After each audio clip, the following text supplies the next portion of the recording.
எல்லாருக்கும் வணக்கம். நம்ம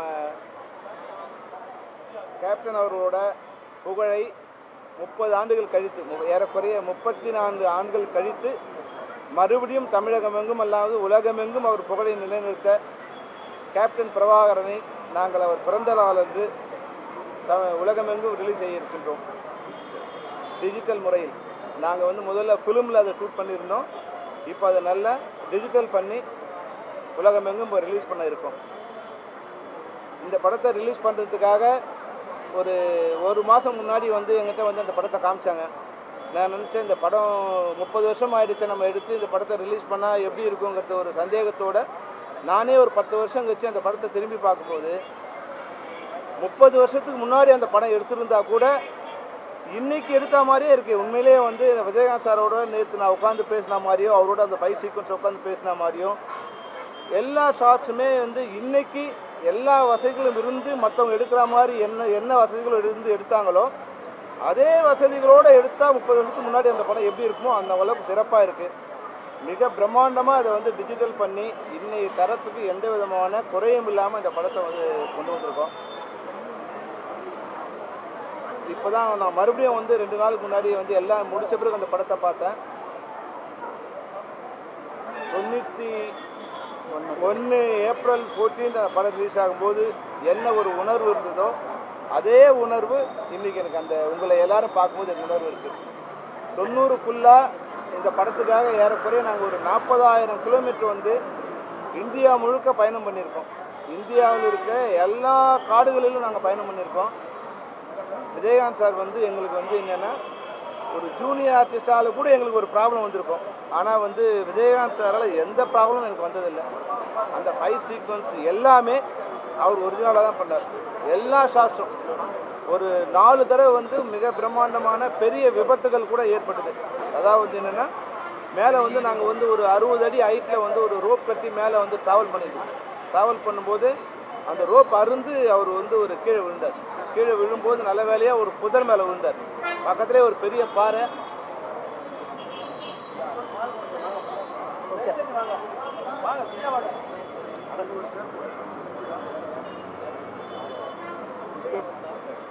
ஒரு பெரிய பாறை, அந்த பாறை மேலே விழுந்திருந்தாருன்னா உண்மையாகவே அது அன்றைக்கி நாங்கள் கேப்டனையே பார்க்க முடியாமல் கூட போயிருந்திருக்கோம்.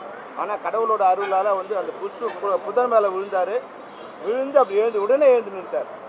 உடனே அவருக்கு ஆனால் பேக் போனில் ஒரு சின்ன ஒரு பெயின் வந்துடுச்சு. அவர் மெதுவாக எழுந்து கை மேலே ஷோல்டர் மேலே கை வச்சுக்கிட்டு சொல்லுமணி உடனே அடுத்த ஷாட் எடுத்துடு, ஒரு க்ளோஸ்அப் மாதிரி ஏதாவது இப்போ எனக்கு அடிபட்டுச்சுன்னா ஸ்டன் மாஸ்டர் அடுத்த சீக்வன்ஸ் மாதிரி பிரமாண்டமாக பண்ண மாட்டார் அப்படின்னு என் தோளில் கை போட்டு அப்படியே ஒரு 2 நிமிஷம் நின்னார். என்கிட்ட ஏதோ பேசுகிற மாதிரி நடித்தார்.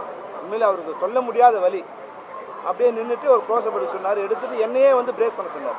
நான் ஒன்று சாருக்கு சொன்னேன், சார் நீங்கள் உங்கள் ஷாட் முடிஞ்சிடுச்சு, நீங்கள் போங்க, நாங்கள் வேறு ஷாட்லாம் எடுக்கிறோம்னு சொல்லிட்டு அவர் அனுப்பிச்சி வச்சுட்டு வேறு ஷாட்லாம் எடுக்க ஆரம்பித்தோம். மாஸ்டருக்கே என்ன நடக்குதுன்னு தெரியல. இல்லை சொல்ல முடியும், நம்ம ஷார்ட்ஸ் எடுக்க இன்னும் கொஞ்சம் பேலன்ஸ் இருக்குன்னாரு. நான் சொன்னேன், இல்லை சார் ஆர்டிஸ்ட்லாம் வேறு ஆர்டிஸ்ட் இருக்காங்க, ரம்யா கிருஷ்ணன் அதில் இருக்காங்க, அவங்க ஈவினிங் கொஞ்சம் வெளியே போகிறாங்க சார், அதனால் அவங்க ஒர்க்கை முதல்ல முடிச்சுக்கோன்னு சொல்லி அப்படியே பேட்ச் பண்ணி அனுப்பிச்சேன். அதாவது தனக்கு அடிபட்டால் அந்த விஷயம் வெளியே தெரிஞ்சால் ஸ்டன் மாஸ்டர் அடுத்த ஷாட்டை இது மாதிரி ரிஸ்கான ஷாட் எடுக்க மாட்டாருங்கிற ஒரு இதில் அந்த விஷயத்தையே வெளியே தெரியாமல் எங்களோட நடித்தார். இது மாதிரி நான் ஒரு 100 விஷயத்தை நான் சொல்லலாம். எந்த வசதியுமே இல்லாத நேரத்தில் சாலக்குடியில் நாங்கள் ஏறக்குறைய ஒரு 300 அடி ஃபால்ஸில் கயிறு கட்டி விஜயகாந்த் சாரே அதில் மேலே ஏறினார். அது ஃபுல்லாக வழுக்கல் பாராது, 300 அடி ஹைட் இருக்கும். அந்த டிஸ்டன்ஸை தண்ணியில் ட்ராவல் பண்ணி நாங்கள் மேலே ஏறி முடிஞ்ச உடனே மேலே இருக்கிற டேம் திறந்துட்டா நாங்கள் எல்லாம் ஓடுறோம். கீழே க்ரெயினில் ஷாட் எடுத்துக்கிட்டோம். க்ரெயினில் ஒரு கேமரா இருக்குது. அடித்த அடியில் தண்ணி அடித்த அடியில் க்ரெயின் ஏறக்குறைய 1.5 கிலோமீட்டர் தள்ளி போயிடுச்சு. கேமரா அசிஸ்டன்ட் என்ன பண்ணார், அந்த கேமராவை கட்டிட்டு உடனே ஓட ஆரம்பித்தார். க்ரெயினை யாராலும் எங்களால் எடுக்க முடியல. 1.5 கிலோமீட்டர் போயிருந்து அந்த க்ரெயின் உங்களுக்கு தெரியும் எவ்வளோ வலிமையாக இருக்கும். அந்த க்ரெயின் பெண்டாகி அப்படி கடந்தது. ஒருவேளை நாங்கள் எதாவது மாட்டியிருந்தோம் அன்றைக்கி எல்லாருமே பெரிய ஆபத்தில் மாட்டிருக்கோம். இது மாதிரி அன்றைக்கி எந்த வசதியுமே இல்லாத காலகட்டத்தில் பல்வேறு ரிஸ்க் எடுத்து நாங்கள் அந்த படத்தை பண்ணோம். இன்றைக்கி அந்த கஷ்டம் இன்றைக்கி அந்த படம் பார்க்கும்போது கூட நேற்று தான் அந்த படம் எடுத்த மாதிரி இருக்குது. அந்த படம் பார்க்கும்போது நான் நேற்று தான் விஜயகாந்த் சாரோட உட்காந்து பேசுகிற மாதிரி இருக்குது. ஒரு ஷாட்டும் வந்து அது ட்ரெயின் ஷாட்டாக இருக்கட்டும், குதிரை ஷாட்டாக இருக்கட்டும், இல்லை கோயம்புத்தூரில் வந்து அந்த ரோட்டில் நீங்கள் பார்த்தீங்கன்னா, இன்றைக்கெலாம் கோயம்புத்தூர் ரோட்டில் வந்து பிளாட்ஃபார்மில் கூட நடக்க முடியாது. நாங்கள் வந்து மெயின் ரோட்லேயே அன்றைக்கி வந்து விஜயகாந்த் சார் கலெக்டர்கிட்ட பேசி ஒரு பர்மிஷன் வாங்கி கொடுத்தார். ராவுத்தர் வந்து எங்கிட்ட வந்து ஒரு சண்டை போட்டார். டேய், உனக்கு வந்து பணத்தை நான் வந்து காரில் அனுப்பிச்சா பண்ண முடியாதுடா, ட்ரெயினில் தாண்டா அனுப்பணும் உனக்கு பணத்தை இல்லை. அந்த அளவுக்கு வந்து பல்வேறு இதில் வந்து நான் வந்து காம்ப்ரமைஸ் இல்லாமல் அந்த படத்தை எடுத்து முடித்தோம். ஆனால் அதுக்கெல்லாம் இன்றைக்கி அந்த படம் பார்க்கும்போது இன்றைக்கி வந்து ரிலீஸ் பண்ணுறேன்னு சொன்ன உடனே இன்றைக்கி ரிலீஸ் ஆகிற படத்துக்கு கூட இல்லாத அளவுக்கு டிமாண்டு. எல்லா டிஸ்ட்ரிபியூட்டர்ஸும் வந்து அந்த படத்தை வந்து எங்கள் ப்ரொடியூசர் சொன்னார், சார் எல்லா ஏரியாவுமே வந்து நான் கொடுத்தாச்சு சார். ஏறக்குறைய 500 தேட்டர் வந்து நாங்கள் வந்து இதை பிளாக் பண்ணியிருக்கோம் சார். ஒவ்வொருத்தருமே வந்து பழைய டிஸ்ட்ரிபியூட்டர் எல்லாருமே ஃபோன் பண்ணி எங்களுக்கு படம் கொடுங்க கேட்குறாங்க. அதாவது படத்தை கூவி விற்க வேண்டிய இந்த காலகட்டத்தில் 30 வருஷம் கழிச்சு கூட இந்த படத்துக்கு இவ்வளோ பெரிய டிமாண்ட் இருக்குன்னா அது வந்து விஜயகாந்த் அவரோட உழைப்பும் அவரோட ஆசையும் தான் காரணம். இன்னைக்கு உங்கள் எல்லாரோடைய பார்வைக்கு அவரோட பிறந்தநாள் இன்னைக்கு ஆகஸ்ட் 25 சாரோட பிறந்தநாள் 22ஆம் தேதி இந்த படத்தை வந்து தமிழகம் எங்கும் மட்டும் இல்லாமல் உலகமெங்கும் நான் ரிலீஸ் பண்ணோம். அதுக்கு தான் நான் வந்து அன்னிக்கிட்ட கேட்டேன், அம்மா நாங்கள் வந்து படம் ரிலீஸ் பண்ண போகிறோம், நீங்கள் வந்து எங்களை வாழ்த்து தெரிவிக்கணும்னு. அவங்க சொன்னாங்க, நான் சைனாவில் இருக்கேன் சொல்ல முடியும்னாங்க. சைனாவில் இருந்தாலும் நீங்கள் வந்த பிறகு நாங்கள் வச்சுக்கிறோம் அப்படின்னு. இன்றைக்கி மாவுளி அம்மா வச்சு அவருக்கு நான் கொஞ்சம் சாமியெல்லாம் படைக்கணுன்னாங்க. நீங்கள் படைச்சிட்டு வாங்க, நாங்கள் வெயிட் பண்ணுறோம், நீங்கள் இருந்து எங்களுக்கு வாழ்த்து தெரிவிக்கணும். பிரபாகரன் இந்த படம் ஷூட்டிங் முடியும் போது தான் பிரபாகரன் பிறந்தான்.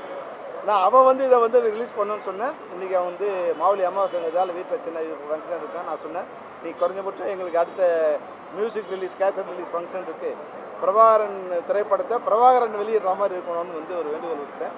அவர் வந்து நிச்சயமாக பண்ணால் அன்றைக்கி 34 வருஷம் முன்னாடி பிரபாகரனை ரிலீஸ் பண்ணோம். இன்றைக்கி பிரபாகரன் ரிலீஸ் பண்ணுறதுக்கு ஒரு படம் வந்திருக்கு. அது வந்து வகையில் உண்மையாகவே வந்து பிரபாகரன் கூட நான் வந்து படைத்தலைவன் படம் பார்க்கும்போது சொன்னேன், விஜயகாந்த் சார் வந்து எந்த அளவுக்கு ஃபைட் பண்ணுவாரோ அந்த அளவுக்கு வந்து அப்பாவே இறங்கி ஃபைட் பண்ண மாதிரி இருக்குமா வந்து சண்முக பாண்டியன் படம் பண்ணும்போது அவ்வளோ பிரமாண்டமாக வந்து இந்த படம் பண்ணியிருக்காங்க. அது மாதிரி பிரபாகரனும் இந்த நல்லா அவங்க ஞாபகம் இருக்குமா இல்லையா தெரியல, நாங்கள் வந்து அவங்க வீட்டுக்கு பின்னாடி வந்து ஸ்டுடியோவில் வந்து ஒர்க் பண்ணிட்டு இருக்கோம். கிளைமாக்ஸ் ஃபைட் எடுத்துக்கிட்டு இருக்கோம். கிளைமாக்ஸ் ஃபைட் எடுத்துக்கும்போது வந்து ஃபைட் நடந்துகிட்ருக்கு. அப்போ சொல்கிறாங்க, இது மாதிரி வந்து மேடம் வந்து ஹாஸ்பிட்டலுக்கு கொண்டு போகணும், பிரசவ வலி ஸ்டார்ட் ஆகிடுச்சு அப்படின்னு. இன்னும் விஜயகாந்த் சார் சொல்கிறார், என்ன பண்ணலாங்க, ஏன்னா நாங்கள் அப்போ பொங்கல் ரிலீஸ்க்காக பிளான் பண்ணியிருந்தோம். இல்லை அவங்கள கொண்டு போய் இது சொல்ல நான் வந்துடுறேன். அப்புறம் 3 மணி நேரம் வந்து ஷூட்டிங் நடந்துகிட்டே இருக்கு.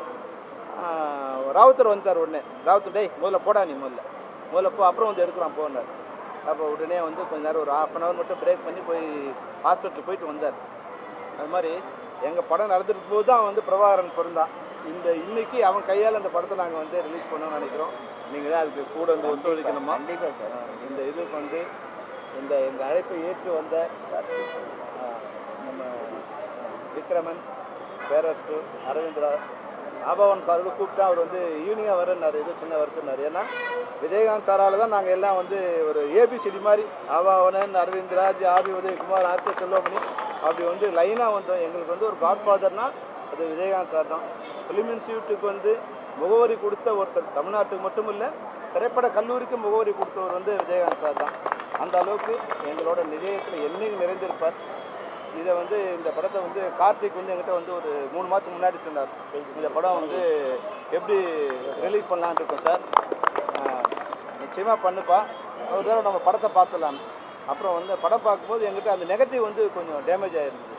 ஆனால் கார்த்திக் வந்து அதை வந்து எந்த வித இதுவும் இல்லாமல் எவ்வளோ செலவாலும் பரவாயில்லன்னு ஒரு ஃப்ரேமாக டிஜிட்டலில் வந்து ஒர்க் அவுட் பண்ணி அதை வந்து டிஐ பண்ணி இன்றைக்கி அந்த படம் வந்து டிஜிட்டலில் ஷூட் பண்ணால் எந்த அளவுக்கு குவாலிஃபையாக இருக்கும் அந்த அளவுக்கு குவாலிட்டியாக கொடுத்துருக்காரு. கார்த்திக் உங்களுக்கு என்னுடைய நன்றி. இப்ராஹிம் ராவத்துக்கு அப்புறம் நீங்கள் ஒரு கலைஞனாக வந்து ப்ரொடியூசர் வந்து கலைஞனாக இருக்குது ரொம்ப கஷ்டம். அதில் ராவுத்தர் வந்து ஒரு ஃப்ரேமுக்கும் என் கூட சண்டை போட்டு பார்த்த நிலைமை என்னை பாராட்டியிருப்பார். பல்வேறு கருத்து மோதல்லாம் கூட இருந்தால் கூட படம் பார்க்கும்போது வந்து என்னை வந்து அவர் தழுவிக்கிட்டு சொன்னார், செல்வமணி நீ என்னை ஒரு பெரிய ப்ரொடியூசர் ஆகிக்கிட்ட, இந்த படத்தை அருவாலை வச்சு எவனாவது வந்து வெட்டுவேன், நீ உள்ளே போகக்கூடாதுன்னா கூட அதை வெட்டினாலும் பரவாயில்ல நான் உள்ளே வருவேன்னு சொல்லுவான். அப்போ அந்த அளவுக்கு இந்த படம் பிரம்மாண்டமாக இருக்குது. தமிழ் சினிமாவோட இது பிரம்மாண்டமான படம். இன்னும் ஒரு 100 வருஷத்துக்கு இந்த படத்தை யாரும் பீட் பண்ண முடியாதுன்னு அன்றைக்கி சொன்னார். அது கொஞ்சம் சந்தோஷத்தில் சொல்கிறாருன்னு நினச்சேன். ஆனால் 30 வருஷம் கழிச்சு கூட இந்த படத்துக்கு ஈக்குவலான ஒரு படம் வரலைங்கிறது நான் வந்து ஒரு அதிக பெருமையில் சொல்லலை. உண்மையாகவே இந்த படத்தை பார்க்கும்போது எவ்வளோ ஒரு ஃப்ரேமுக்கும் நாங்கள் எவ்வளோ கஷ்டப்பட்டோம் நான் சொல்ல முடியாது. இதில் ஒர்க் பண்ண ராஜராஜன் கேமராமேனாக இருக்கட்டும், ஆர்ட் டைரக்டர் ஜேகேவாக இருக்கட்டும், இல்லை ஒர்க் பண்ண அசிஸ்டன்ட் டைரக்டராக இருக்கட்டும், விஜயகாந்த் சாராக இருக்கட்டும், ரம்யா கிருஷ்ணன் ஆகட்டும், சரத்குமாராக இருக்கட்டும், மன்சூர் அதிகாரிலாம் எங்களை வந்து 100 நாள் எங்களோடவே வந்து இருந்தார். அன்னைக்கு நாங்கள் அறிமுகப்படுத்தின போது இருந்தது ஒரு 100 நாள் எங்களோடவே இருந்தார். அந்த அளவுக்கு இன்றைக்கும் 35 வருஷம் ஆயிரக்குறை ஆக போகுது. இன்றைக்கும் அதில் நடித்த எல்லாருமே ரம்யாகிருஷ்ணன்லேருந்து, சரத்குமார்லேருந்து, மன்சூர் அலிகான்லேருந்து, ஆர்கே சுல்லமணிலேருந்து எல்லாருமே நாங்கள் ஒரு பிரபல்யமாக இருக்கோம். எங்கள் எல்லாருக்குமே இது வந்து ஒரு பிரபல்யத்தை கொண்டு வரதுக்கு கேப்டன் பருவான் படமாக இருந்தது. அந்த படத்தை மறுபடியும் உங்களோட பார்வை கொண்டு வரோம். உங்களுடைய எல்லாருடைய வாழ்த்துக்களும் எங்களுக்கு தேவைப்படுது. நன்றி, வணக்கம்.